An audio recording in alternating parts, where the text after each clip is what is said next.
नमस्कार दोस्तों। हम लोगों ने जो क्लास 10th का प्रैक्टिस सेट शुरू किया था, उसमें हम लोग बहुपद पाठ पर प्रैक्टिस की क्वेश्चन कर रहे थे। एक वीडियो इसमें आ चुका है, ये अगला वीडियो है। क्वेश्चन नंबर 6 तक हम लोग कर चुके थे, जो परीक्षा अध्ययन में बहुपद में वस्तुनिष्ठ प्रश्न है ना। क्वेश्चन नंबर 6 तक हमारा हो चुका था। क्वेश्चन नंबर 7 से आगे हमको करना था, तो आज हम लोग अपना आगे क्वेश्चन आगे बढ़ा रहे हैं। इसके बाद हमें क्या करना है, देखिए, परीक्षा अध्ययन के 2 पार्ट हो जाएंगे आज या कल। एक वीडियो और हो सकता है, 2 वीडियो इसमें। इसके बाद हम लोग परीक्षा बोध को पढ़ेंगे, जो परीक्षा बोध युगबोध की आती है ना, उसको को भी हमको पढ़ना है। तो आप लोग जुड़े रहेंगे तो आपका फ़ायदा ही है। देखिए, क्वेश्चन नंबर 7 हम आगे शुरू कर रहे हैं आज। क्वेश्चन नंबर 7 में लिखा हुआ था कि -2 एवं 5 शून्यक वाले, -2 एवं 5 शून्यक वाले जो ये शून्यक हैं, हम जानते हैं कि शून्यक क्या होते हैं। अल्फ़ा का मान हम -2 मान लेते हैं, शून्यक अल्फ़ा बीटा मानते हैं। तो ये 2 शून्यक हो जाएंगे। सरल तरीका बता रहे हैं, थोड़ा स्पीड से करने वाला। तो हम जानते हैं कि अगर शून्यकों का योगफल दिया हो, गुणनफल दिया हो, जैसे अल्फ़ा प्लस बीटा माने शून्यकों का योगफल, तो -2 + 5 हो जाएगा, तो 3 हो जाएगा। और अल्फ़ा इंटू बीटा का मान हो जाएगा -2 गुणे कितना 5, तो ये हो जाएगा 10। तो हम समझ सकते हैं ये -10 होगा मान लीजिए। तो हम जानते हैं कि द्विघात समीकरण का सूत्र क्या होता है। अगर मूलों का योगफल और गुणनफल दिया हो तो x square minus alpha plus beta into x plus alpha beta is equal to 0। ये द्विघात समीकरण होता है अगर मूलों का योगफल मालूम हो और मूलों का गुणनफल मालूम हो। तो केवल मान हमें यहाँ पे रख देना है। तो x square minus alpha plus beta, तो 3 हो जाएगा। देखो, अल्फा प्लस बीटा का मान 3 है, तो 3x हो गया। अल्फा इंटू बीटा का मान माइनस का 10 है, तो माइनस का 10 हो गया, बराबर 0। द्विघात बहुपद की बात की है ना, तो फिर 0 के बराबर ना करें। हम क्या करेंगे, बहुपद के रूप में चूंकि लिखना है कि द्विघात समीकरण कहा है, नहीं, बिल्कुल द्विघात बहुपद कहा है। तो बहुपद में जब समीकरण कहेगा तो बराबर में 0 लिखना है। अगर बहुपद बस कह रहा है तो बराबर में 0 नहीं लिखना है। देखिए, ये तो हो गया। तो यहाँ से तो हमें ये पता चल रहा है कि अगर 2 शून्यक हैं तो बहुपद की संख्या 1 होगी। लेकिन एक बात हम जानते हैं कि जैसे इसे मान लीजिए हम 2 से गुणा कर लें, तो 2x square minus 3x minus 10, ये भी हमारा बहुपद हो सकता है। इसके भी शून्यक यही आएंगे जो पहले आ चुके हैं। जब हम इसको के गुणनखंड करेंगे ना, तो सेम मिलेगा। जैसे किसी संख्या 4 से हम गुणा कर लें, किसी भी संख्या से जब हम इसमें गुणा करेंगे तो हमें अनेक बहुपद मिलते चले जाएंगे जिनके शून्यक यही होंगे। अगर आपको लगता है कि इनके शून्यक कुछ और हो सकते हैं, बदल सकते हैं, तो ऐसा बिल्कुल नहीं है। चाहे तो आप लोग देख सकते हैं। देखिए, हम बता रहे हैं कैसे इनके सभी के शून्यक सेम होंगे। देखिएगा, यक्स स्क्वायर माइनस 3x, अब 10, ये तो गुणनखंड तो आता होगा आपको। 10 एकम 10, 2 पंचे 10 हो गया कुल मिला के, और 5, तो 2 और 5 का जोड़ा बनाना है हमको। तो इस प्रकार से हम लिख सकते हैं।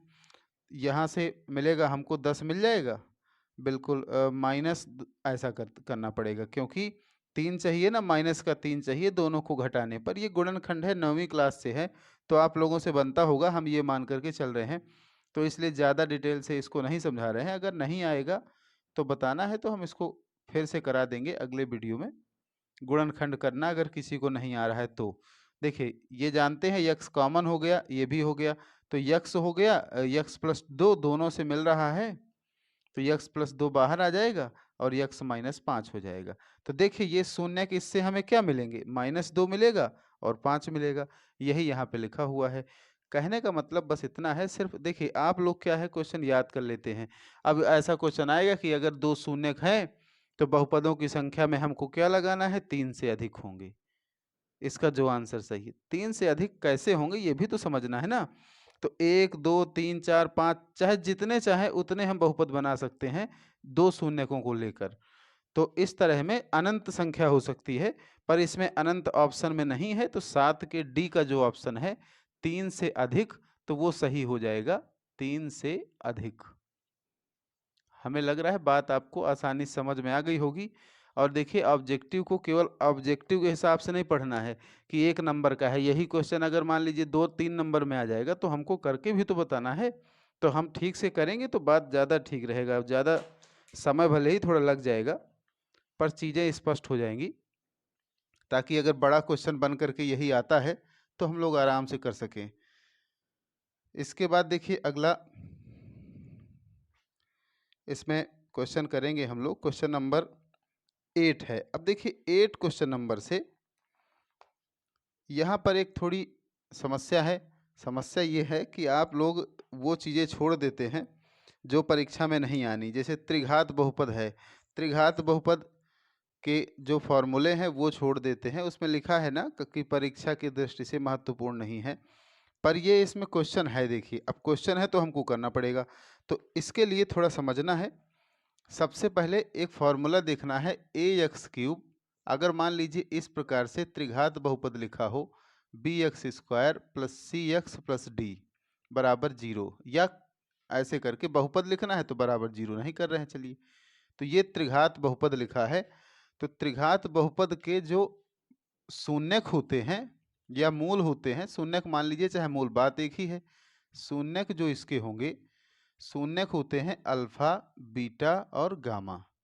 3 होते हैं क्योंकि 3 घात का समीकरण लिखा है, 3 घात का बहुपद लिखा है तो शून्यक भी 3 होंगे। बात को समझना है। तो अब क्या है कि एक सूत्र जैसे कि अल्फा प्लस बीटा बराबर उसमें होता है ना -b/a द्विघात वाले में, इसमें क्या होता है कि अल्फा प्लस बीटा की जगह alpha plus beta plus gamma बराबर होता है -b/a। चूँकि हम कैपिटल बी लिख रहे हैं तो इसलिए कैपिटल बी लिखना है अपॉन ए। एक तो ये सूत्र हो जाएगा, ध्यान रखना है। दूसरा सूत्र होता है जैसे मूलों का गुणनफल का होता है ना उसमें, उसी तरह इसमें भी alpha beta plus beta gamma plus gamma और अल्फा, ये होता है प्लस c/a। ये हो गया। इसके बाद एक फार्मूला और होता है अल्फा बीटा गामा बराबर d/a। देखिए आप लोगों को समझ में आ जाए तो समझ लेना है, नहीं आए तो क्वेश्चन छोड़ भी सकते हैं, कोई बहुत बड़ी बात नहीं है। लेकिन हमें लग रहा है कि बन जाएगा। थोड़ा बस ये 3 सूत्र याद करने पड़ेंगे तो इसके 2 सवाल लगातार जो है 8वां और 9वां आसानी से बन जाएंगे। तो देखना है। इसमें हम 8वां क्वेश्चन अब करने का प्रयास कर रहे हैं। प्रश्न कह रहा है कि एक त्रिघात बहुपद 8वें में, ये तो फॉर्मूला है तो इसको नोट डाल करके सूत्र के रूप में लिख लेना है। 8वें क्वेश्चन में लिखा है देखिए ax³ + bx² + cx + d का जो मान है इस प्रकार से समीकरण दिया है। इसमें थोड़ा देखना है ध्यान से। तो अब जो हमें इसमें ये कह रहा है कि इसका एक शून्यक 0 है, यानी कि अल्फा का मान 0 हो गया। पहले तो ये समझना है, एक शून्यक कोई भी 0 ले लेना है। अब ये कह रहा है क्वेश्चन, इसके अन्य शून्यकों का गुणनफल क्या होगा। देखिए शून्यकों का गुणनफल कैसे निकालेंगे, ये लिखा है। पहले तो यहाँ पे देखिए आप a की वैल्यू क्या है, इससे तुलना करते हैं। a का मान छोटा वाला a है, अभी b का मान भी स्मॉल b है, c की वैल्यू क्या है, कैपिटल C की वैल्यू स्मॉल c है। तो ये वैल्यू हो गई। और d की वैल्यू क्या है, स्मॉल d है। ये बात समझना है। एक स्मॉल हमने इस कैपिटल इसलिए माना है, कई बार छोटे में भी माना जाता है। आगे दिक्कत होगी, बताएंगे कहाँ पर दिक्कत है। तो बिल्कुल आसान है, तुलना करना है केवल। a यहाँ से ऐसे, b की तुलना, c की तुलना और d की तुलना, तो ये मान मिल जाएगा। अब एक जो सूत्र दूसरे नंबर में देखिए लिखा हुआ है, इसका अगर हम प्रयोग कर देंगे तो ये सवाल हमारा हो जाएगा। Alpha beta plus beta gamma plus gamma alpha बराबर होता है कैपिटल C/कैपिटल A। देखिए अल्फा का मान 0 दिया है, ये लिखा है, तो बीटा भी गुणे में है तो 0 हो ही जाएगा। फिर यहाँ पे बचेगा बीटा गामा प्लस गामा और अल्फा फिर से 0 है। कैपिटल C का मान स्मॉल c है और कैपिटल A का मान क्या है, स्मॉल a है। ये हो गया। तो यहाँ से हमें देखिए क्या मिल गया, बीटा गामा बराबर C/A। तो दो मूलों का जो गुणनफल है बहुत आसान है। और हमें तो लग रहा है कि आप लोगों को पढ़ना चाहिए। ज़रूरी नहीं है कि अब त्रिघात बहुपद है तो हमें पढ़ना ही नहीं है, ऐसी कोई कसम तो हमने खाई नहीं है, है ना। जब छोटा सा है, सूत्र लिखा है, मान रख देना है, अल्फा बीटा दोनों का गुणनफल ये हो जाएगा, तो उसमें कोई प्रॉब्लम ना होनी चाहिए। तो ये जैसे मान लीजिए आप लोगों को आ गया, इसको नोट कर लेना है। वीडियो रोक करके अगर वीडियो में हम आगे बढ़ रहे हैं। अब इसमें कौन सा ऑप्शन सही है? सी अपॉन ए, 8वें का है ये बी नंबर में, तो 8वें का बी आंसर इसमें सही हो जाएगा। परेशान नहीं होना है, एक क्वेश्चन हम और कर रहे हैं तो ये बात और स्पष्ट हो जाएगी, टेंशन नहीं लेना है एक भी। तो 8वां तो अगला क्वेश्चन हम लोग क्वेश्चन नंबर 9 करेंगे। देखिए सिंपल सा है। क्वेश्चन नंबर 9 में लिखा हुआ है कि x cube plus a x square plus b x plus c का एक शून्यक -1 है, तो अल्फा का मान हो जाएगा -1। ठीक है, सिंपल सा है। तब अन्य शून्यकों का गुणनफल क्या होगा, तो ये निकालना है हमको। ये एक शून्यक -1 दिया है। देखिए पहली बात यहाँ पे ध्यान से, अच्छा हाँ, एक ये पहले सुधार लेना है, ये -d/a है, तो जो नोट किया था उसको थोड़ा सुधारना है। ये गड़बड़ हो गया था, जल्दी जल्दी में ध्यान नहीं दिया हमने। ये दोनों ऋणात्मक होते हैं और ये बस धनात्मक होता है त्रिघात बहुपद में। तो अब यहाँ पे आ जाते हैं, ए का मान कितना है? अगर तुलना करेंगे दोनों समीकरणों की तो ए का मान 1 है। देखिए ध्यान से समझना है, जो गुणांक में होता है, एक्स क्यूब के गुणांक में ए है, यहाँ एक्स क्यूब के गुणांक में क्या है? 1 है। और बी की वैल्यू क्या है? बी की वैल्यू ए है। सी की वैल्यू क्या है? कैपिटल सी की वैल्यू है बी। और डी की वैल्यू क्या है? सी है। तो कैपिटल डी की वैल्यू स्मॉल सी रखना है, थोड़ा छोटा बड़ा दिखे इस तरह से। अब ये कह रहा है कि हमें क्या करना है, सिद्ध करना है अन्य शून्यकों का गुणनफल, कुछ ऐसे आंसर लाना है। तो देखिए पहले तो अगर हम ये फॉर्मूला लगाएं, alpha plus beta plus gamma बराबर क्या होता है? -b/a। देखिए बात को समझिएगा, अल्फा का मान -1 है plus beta plus gamma. B का मान क्या है? ये बी लिखा हुआ है। बी का मान ए है तो इसकी जगह ए रख देना है। और ए का मान क्या है? ए का मान तो 1 है तो इसकी जगह 1 हो गया, कोई समस्या नहीं है। ठीक है, अब यहाँ से हमको एक बात ये समझ में आ गई कि बीटा प्लस गामा का जो मान आ गया, ये 1 इधर चला जाएगा तो प्लस का हो जाएगा, तो 1 - a हो गया। ये समीकरण मान लीजिए 1 है। समीकरण क्या है? पहला है ना, अल्फा प्लस बीटा, ये इधर चला गया तो 1 प्लस में हो गया, a माइनस में है। समझ में आ गया होगा, बहुत टफ नहीं लिखा हुआ है। अब अगला क्या करना है हमको, अगर हम इसमें वैल्यू रखते हैं, दूसरे वाले में वैल्यू रख के देखते हैं, देखिए क्या आता है, कोशिश करते हैं। Alpha beta plus beta gamma plus gamma और अल्फ़ा बराबर होता है c/a। अब देखिएगा अल्फ़ा का मान कितना है? अल्फ़ा का मान है -1, तो माइनस बीटा हो जाएगा। ये -1 रखा तो minus beta plus beta gamma, ठीक है, बीटा गामा हो गया, और प्लस गामा अल्फ़ा। तो देखिए अल्फ़ा का मान फिर से -1 है, वैल्यू बस रखना है, तो माइनस का गामा हो जाएगा ये। और सी का मान क्या है? सब मान यहाँ पे रखे हैं, कंफ्यूज नहीं होना है बिल्कुल भी।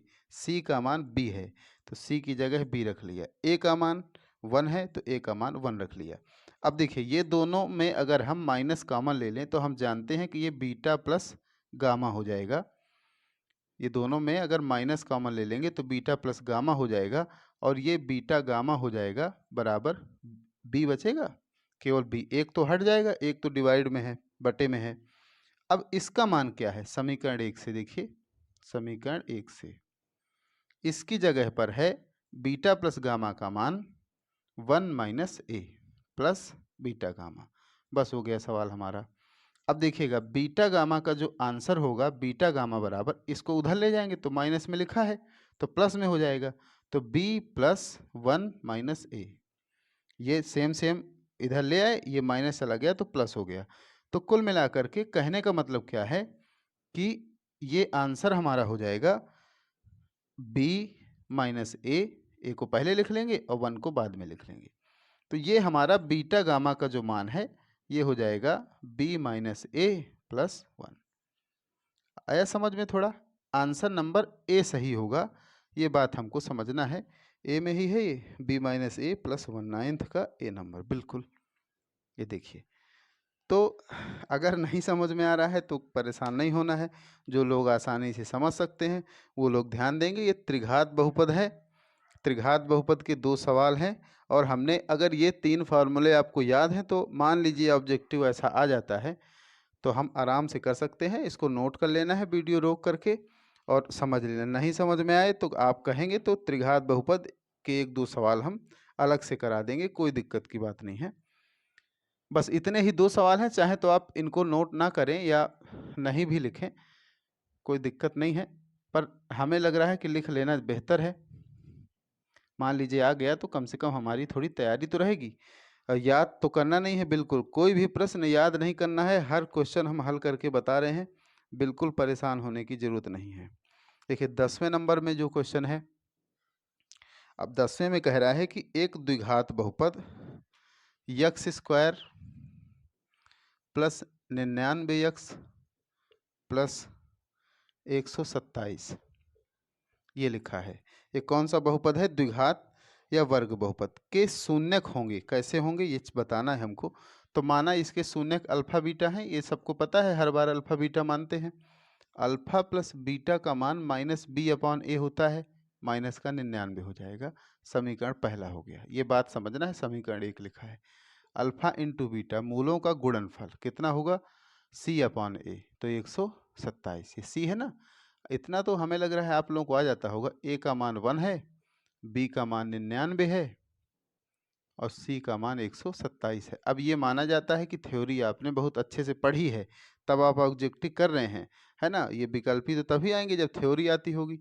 फिर भी हम कोशिश कर रहे हैं कि थ्योरी अगर नहीं भी आती है तो सारी चीज़ें लिखने का प्रयास है हमारा, ताकि आप लोगों से बन जाए। द्विघात के समीकरण से तुलना किया तो ए का मान 1, यहाँ पे जो गुणांक है, बी का मान 99 और सी का मान 127, ये हो गया। तो हम जानते हैं कि अल्फा प्लस बीटा का मान सूत्र क्या होता है? अल्फा प्लस बीटा बराबर माइनस बी अपॉन ए। तो देखिए बी का मान कैपिटल में हम लिखा करते हैं हमेशा, क्योंकि कभी कभी ए भी आ जाता है ना सवाल में, तो फिर स्मॉल कैपिटल में दिक्कत होती है। तो कैपिटल में लिखेंगे तो आसानी से बन जाएगा। देखिए माइनस बी का मतलब बी का मान 99 था तो माइनस 99 हो गया। ए का मान 1 था तो ए का मान अब 99/1 लिखेंगे तो 99 ही आएगा, तो इसलिए हमने उसको लिखा नहीं। हम जानते हैं अल्फा इंटू बीटा का मान सी अपॉन ए होता है। अब ये भी समझ गया कि सी का मान 127 है, बटे में 1 आएगा। क्यों? क्योंकि ए का मान 1 है, तो हमने इसलिए यहाँ पे नहीं लिखा है। बात समझ में आ रही होगी आराम से, इसलिए हमने नहीं लिखा। हमें लग रहा है आप लोगों को आता है इसलिए, ठीक है। नहीं आता तो हमने समझा दिया क्या करना है। अब एक बात समझिए, जैसे दोनों दो संख्याएं हैं, मान लीजिए ये तो दोनों का गुणनफल अगर धन का है, मान लीजिए कोई दो संख्याएं हैं तो दोनों का हम अगर गुणा कर रहे हैं तो हमें धन का चिन्ह मिल रहा है। तो कैसे मिल सकता है सोचिए, या तो ये संख्या माइनस की हो और ये भी संख्या माइनस की हो, तो दोनों का माइनस माइनस से गुणा करेंगे तो प्लस मिल जाएगा। एक बात और समझिए, या तो ये हो सकता है कि ये दोनों संख्याएं प्लस प्लस की हों। अगर ये दोनों प्लस की संख्याएं होंगी तो प्लस प्लस का भी गुणा करेंगे तो प्लस आ जाएगा। ये हम क्यों कर रहे हैं ऐसा, यहाँ से समझना है। दो संख्याओं का गुणा धन का है, 127 तो धन का लिखा है, तो धन का है तो ये तभी हो सकता है जब दोनों संख्याएं या तो ऋण ऋण की हों तो धन हो जाएगा, या फिर धन धन की हों तो धन हो जाएगा।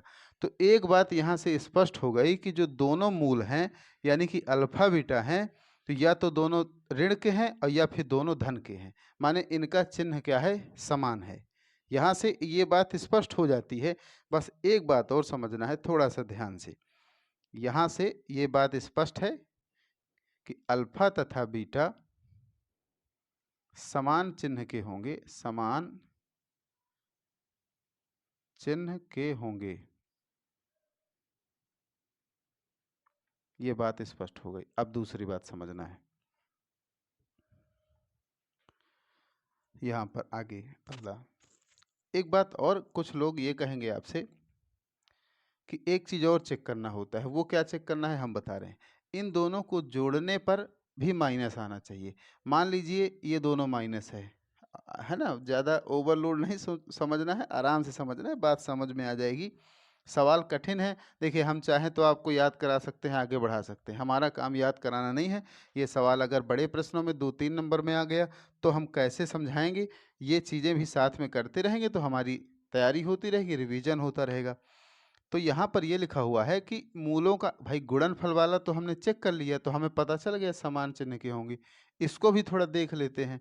अल्फा प्लस बीटा का मान -99 लिखा है। तो देखिए एक मूल, अब मान लिए दोनों ऋण के अगर होंगे तो ऋण लिखा है और फिर ऋण लिखा है, तो दोनों को जब हम जोड़ेंगे तो क्या मिलेगा हमको, सोचिए।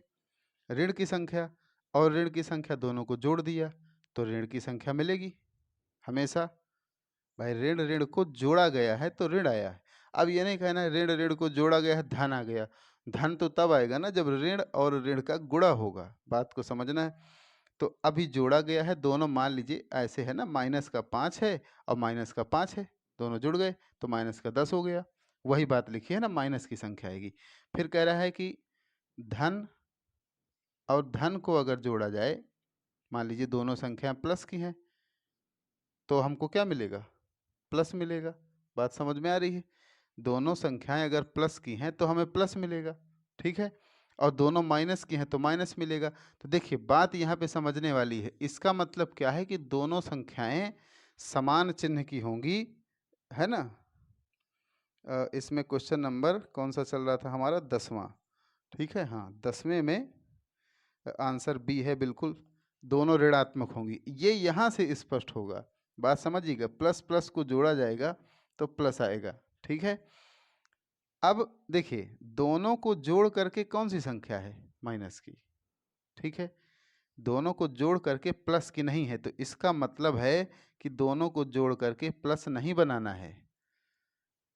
अच्छे से समझेंगे तो बात समझ में आएगी। कुछ लोग तो सोने लगे होंगे पढ़ पढ़ करके कि सर क्या प्लस माइनस करा रहे हैं, ठीक है। हम एक बार फिर से समझा देते हैं शॉर्टकट में। याद याद बिल्कुल नहीं करना है, समझना है, कोशिश करना है। देखिए दोनों माइनस की संख्याएं हैं, दोनों को जोड़ दिया तो माइनस आ गया। दो शून्यकों को जोड़ा गया है तो माइनस आया है। तो इसका मतलब कि ये वाला सही है। तो मतलब चिन्ह हमारे जो होंगे, चिन्ह ऋणात्मक होंगे। ये बात अगर समझ में आ जाएगी तो काम हो जाएगा।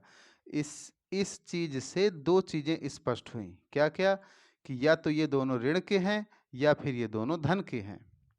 तो हमने लिख दिया कि चिन्ह समान होंगे शून्यकों के। अब इस बात से ये बात स्पष्ट हो गई कि दोनों चिन्ह ऋण के ही हैं, धन के नहीं हैं, क्योंकि दोनों को जोड़ करके ऋण की संख्या मिली है हमको, धन की नहीं मिली है। अगर धन की मिली होती, अगर ये धन का आया होता तो फिर धनात्मक होते।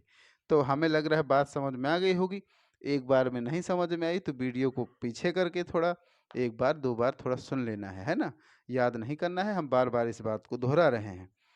तो मान लेते हैं कि आप लोगों को थोड़ा समझ में आया होगा 10वां क्वेश्चन। इसके बाद हम लोग 11 नंबर की तरफ बात करेंगे और इसी तरह का वो भी है। तो जैसे आप लोग 11 नंबर देखेंगे तो हमें उम्मीद है कि आपको 10वां भी समझ में आ जाएगा आराम से। देखिए उम्मीदों पे तो दुनिया कायम है, तो हम उम्मीद कर रहे हैं कि आप लोगों को आ जाएगा। और नहीं आएगा तो आप हमसे अलग से पूछेंगे क्लास में, स्कूल में, या फिर अगर आप बाहर से देख रहे हैं वीडियो तो आप व्हाट्सअप नंबर है उसमें, तो आप मैसेज करके पूछ सकते हैं आराम से। तो अब देखिए हम लोग कर रहे हैं क्वेश्चन नंबर 11। तो 11 में लिखा हुआ है कि ax² प्लस bx एक द्विघात बहुपद लिखा है। और फिर कह रहा है ये कि c बराबर 0 नहीं है। चलिए कोई बात नहीं, के शून्यक समान हो तब इनके चिन्ह कैसे होंगे, ये कह रहा है 11 नंबर में। तो अब देखिए एक बात समझने वाली है यहाँ पर फिर से। इसने कहा है कि शून्यक समान हो, ठीक है। जो हमने अभी कंडीशन पीछे निकाली थी ना, शून्यक समान हो, वही कंडीशन बिल्कुल सेम है। 11 का सी आंसर बिल्कुल सही है, वही सी एवं ए के चिन्ह समान होंगे। वही बात आएगी, देखिए कैसे सी एवं ए के चिन्ह समान कैसे होंगे। देखिए अल्फा प्लस बीटा का मान -b/a होता है, ठीक है। अल्फा इंटू बीटा का मान c/a होता है, ये तो फॉर्मूला मालूम है। अब दोनों अगर समान हैं, शून्यक बराबर हैं, तो देखिए यहाँ से अगर हम वैल्यू देखें तो इन दोनों का गुणनफल क्या है, धनात्मक है। तो इसका मतलब क्या हुआ, अब अभी हमने यही बात बताई ना कि इन दोनों का गुणनफल अगर क्या है, धनात्मक है, तो एक बात निश्चित है कि दो संख्याओं का गुणा धनात्मक तभी हो सकता है जब उनके चिन्ह क्या हों, समान हो। मतलब धन धन का गुणा धन हो जाएगा और ऋण ऋण और ऋण का गुणा भी ऋण हो जाएगा। थोड़ा समझ में आ रहा है? ओवर ना हो रहा हो, हमें तो बस इस बात की टेंशन है। तो अगर चिन्ह दोनों के समान होंगे, नहीं मतलब ये ऋण ऋण का गुणा भी धन ही होगा, है ना, परेशान नहीं होना है। दोनों के चिन्ह अगर समान है तो धन का आएगा, चाहे वो धन धन के चिन्ह हो चाहे ऋण ऋण के चिन्ह हो, ऋण भी है तो भी धन का आएगा। तो देखिए दोनों का गुणनफल C/A धनात्मक है, तो हम ये कह सकते हैं कि C एवं A के चिन्ह समान होंगे। आंसर नंबर C हो जाएगा इसका सही। ठीक है, परेशान ना होइए, अब आगे के क्वेश्चन बिल्कुल सरल हैं। यहीं तक पूरी टेंशन थी जो भी थी। अब देखिए 12 नंबर कितना आराम से होगा, परेशान नहीं होना है। जो कठिन क्वेश्चन है थोड़ा तो उनको 2 बार पढ़ लेना है वीडियो बदल पीछे करके। ax² + bx + c एक द्विघात बहुपद है, तो इसमें कह रहा है कि शून्यक अल्फा एवं बीटा हों। हम जानते हैं कि अल्फा बीटा इसके शून्यक होते हैं। तो अल्फा प्लस बीटा नहीं, इसमें पूछा है alpha into beta. Alpha into beta माने मूलों का क्या है, ये गुणनफल। इतना तो मालूम है ना, ये मूलों का गुणनफल। अगर ये मूल हैं तो इनका गुणनफल है। क्या होता है सूत्र, C/A। हम जानते हैं C/A कौन से ऑप्शन में है, 12 का A नंबर, बिल्कुल सही। A नंबर इसका आंसर सही हो जाएगा। अब ठीक है, अब आपके मन का सवाल आ गया तो अब खुशी से इसको कर लेना है। इसके बाद आप देखेंगे कि 13 नंबर इससे भी सरल है। अब केवल खुशियां ही खुशियां हैं, आगे टेंशन नहीं लेना है एक भी। 13 नंबर में लिखा हुआ है कि x² - 3 के शून्यक होंगे। मतलब यक्स के मान क्या होंगे। देखिए शून्यक का मतलब होता है कि जो मान है, जो समीकरण दिया है उसके हल, आंसर। तो अब ये समीकरण दिया है यक्स के पदों में, तो यक्स का जो मान होगा वही तो शून्यक होगा। बात समझ में आई थोड़ा?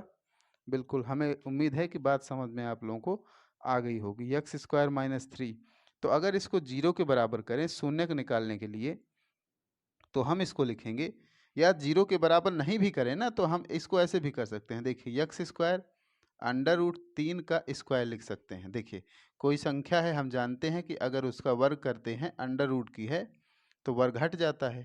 ठीक, तो 2 इसका स्क्वायर किया तो 2 आ गया। अब कभी हमको ज़रूरत है 2 की जगह कुछ लिखने की, तो हम अपना 2 की जगह √2 का वर्ग भी लिख सकते हैं, है ना भाई। जब √2 का वर्ग 2 हो सकता है, टेंशन तो नहीं हो रही है, तो फिर 2 अंडर रूट मतलब 2 को हम √2 का वर्ग भी लिख सकते हैं, है ना। जब इसको इसके बराबर लिख सकते हैं तो क्या इसको इसके बराबर नहीं लिख सकते? बिल्कुल लिखेंगे, टेंशन नहीं लेना है। √2 है, यहाँ पे √3 है, तो परेशान नहीं हो जाना है। 3 की जगह ये हम आराम से लिख सकते हैं, जैसे 2 की जगह हम ये लिख सकते हैं। देखिए अब एक सूत्र सबको मालूम है, a² - b² का मान क्या होता है? कह दीजिए सर यही तो हमको मालूम है, बाकी तो हमको अभी तक कुछ भी मालूम नहीं था जो चल रहा था, है ना। ये तो मालूम ही होगा, और अगर ये नहीं मालूम है तो समस्या बहुत बड़ी है फिर, है ना। ये मालूम होगा, ये हमको पूरी उम्मीद है। चलिए ठीक है, अब ये वाला सूत्र अगर हम यहाँ लगाएं, ए ये है बी ये है, तो देखिए ये क्या हो जाएगा, यक्स प्लस √3 हो जाएगा और यक्स माइनस √3 हो जाएगा, क्योंकि a + b होता है और a - b होता है। अब जीरोज निकालने के लिए, शून्यक निकालने के लिए हम क्या करते हैं, इसको 0 के बराबर कर देंगे। शून्यक की इंग्लिश क्या होती है, जीरोज। जीरोज है ना, शून्यक हिंदी में शून्यक, इंग्लिश में जीरोज। तो जीरोज निकालने का तरीका ही यही है कि उसको 0 के बराबर लिख देना है, नाम ही जीरोज है उसका। अभी देखिए यक्स का मान यहाँ से माइनस का √3 मिल गया और यक्स का मान यहाँ से प्लस का √3 मिल गया। तो इसका मतलब इसका आंसर क्या क्या हो जाएंगे, प्लस और माइनस का। यक्स का मान हमें प्लस का भी मिला और माइनस का भी मिला √3। तो जिसमें ये ऑप्शन होगा कि यक्स का मान प्लस माइनस √3 है, वही हमारा सही हो जाएगा। तो 13 नंबर का ए नंबर सही है, ए में यही लिखा हुआ है, तो 13 का ए हमारा आसानी से सही हो जाएगा, टेंशन एक भी नहीं लेना है। अब सबसे ज़्यादा मज़ेदार क्वेश्चन है क्वेश्चन नंबर अगला, जो है क्वेश्चन नंबर 14। अब आपको लगेगा कि सर ने कुछ अच्छा पढ़ाया है, जब हम 14 पढ़ाएंगे तो अभी तक तो लग रहा होगा कि ये क्या त्रिघात बहुपद पे चल रहे हैं सर, हमारे कुछ समझ में आ नहीं रहा है ना। तो ये क्वेश्चन तो आपको समझ में आएगा, हमें लग रहा है कि यही बस सबसे ज़्यादा समझ में आएगा। कह रहा है त्रिघात बहुपद के कितने शून्यक होते हैं। तो जैसे एक घात बहुपद है तो एक शून्यक होते हैं, द्विघात बहुपद है तो दो शून्यक होते हैं, अब त्रिघात बहुपद है तो कितने शून्यक, तीन शून्यक होते हैं। तो ये आंसर हो गया। फर्स्ट क्लास सवाल है ये। इसमें आंसर डी नंबर से ही हो जाएगा 3। और अब परेशान नहीं होना है क्योंकि आगे इससे भी सरल क्वेश्चन है। पहले कठिन फिर बिल्कुल सरल। परेशान एक भी नहीं होना है। देखिए क्वेश्चन नंबर, अब जो रिक्त स्थानों में लिखा है ना, रिक्त स्थानों में जो पहला प्रश्न है, देखिए कितना बढ़िया प्रश्न है। कह रहा है कि चर यक्ष के बहुपद पी यक्ष में यक्ष की उच्चतम घात क्या कहलाती है। कोई भी बहुपद है, जैसे ये बहुपद है तो इसकी उच्चतम घात कितनी है, एक। यक्ष की जो घात है ना एक, तो इसकी उच्चतम घात कितनी है, एक हो गई। तो ये क्या है, ये बहुपद की घात कहलाती है। जैसे हमने ये लिखा x square plus 2x plus 1, द्विघात बहुपद है, इसकी घात कितनी है, 2। तो घात जो होती है उच्चतम घात, वो बहुपद की घात कहलाती है ना। यक्स की घात 2 है, वही बहुपद की घात, क्योंकि ये बहुपद की ही तो घात है। तो यहाँ पे लिख देना है, जो ऑप्शन में भरना है ना, बिल्कुल उच्चतम घात बहुपद की, तो केवल बहुपद बस भर देना है, बहुपद। और आगे तो लिखा ही है की घात कहलाती है, पर याद नहीं करना है कि हम रटे बैठे हैं कि इस तरह आएगा तो हम बहुपद कर देंगे, है ना। तो वैसे नहीं, बहुपद कैसे, ये जो भी सवाल है, या जो बहुपद है उसकी जो घात होती है वही बहुपद की घात कहलाती है, जो यक्ष की उच्चतम घात होती है। बात समझ में आ गई होगी। इसके बाद देखिए दूसरा नंबर, अब ये सबसे सरल हो गया। ये हो गया कौन सा, क्वेश्चन नंबर 14 का छोटा भाई। यह सेम है, वैसे छोटा भाई भी नहीं कहेंगे, जुड़वा भाई है ये। देखिए कैसे कह रहा है, एक बहुपद जिसकी घात 3 है वह कहलाता है। क्या कहलाएगा, घात 3 हो गई, तो घात जिसकी 3 होती है उसको क्या कहते हैं, त्रिघात बहुपद। ये लीजिए, क्लियर हो गई बात। जिसकी घात 3 त्रिघात, जिसकी घात 2 द्विघात, जिसकी घात 1 एक घात। तो इसमें कुछ सोचने की जरूरत नहीं है, त्रिघात बहुपद। आगे देखिए थर्ड नंबर में, अब ये सेम जो हमने इधर समझाया, थोड़ा आप लोगों को कठिन लग रहा था, सेम क्वेश्चन है थर्ड नंबर में, और बिल्कुल सरल है, एक भी परेशान नहीं होना है इस क्वेश्चन में, है ना। कह दीजिए, आप सर कह रहे हैं हर बार कि परेशान नहीं होना है, परेशान नहीं होना है। अब परेशान तो हम हो ही रहे हैं, है ना। तो बिल्कुल परेशान नहीं होना है, ठीक है। तो हम लोग आगे बढ़ेंगे।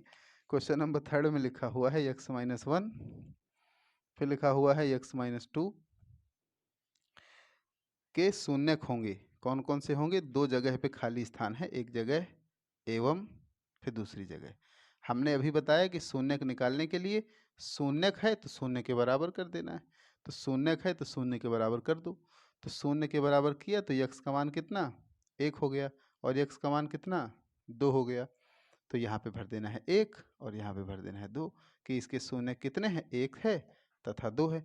अब क्वेश्चन नंबर 4 जो आपका लास्ट क्वेश्चन होगा, ठीक है, लास्ट है, परेशान ना होइए, खुश हो जाइए।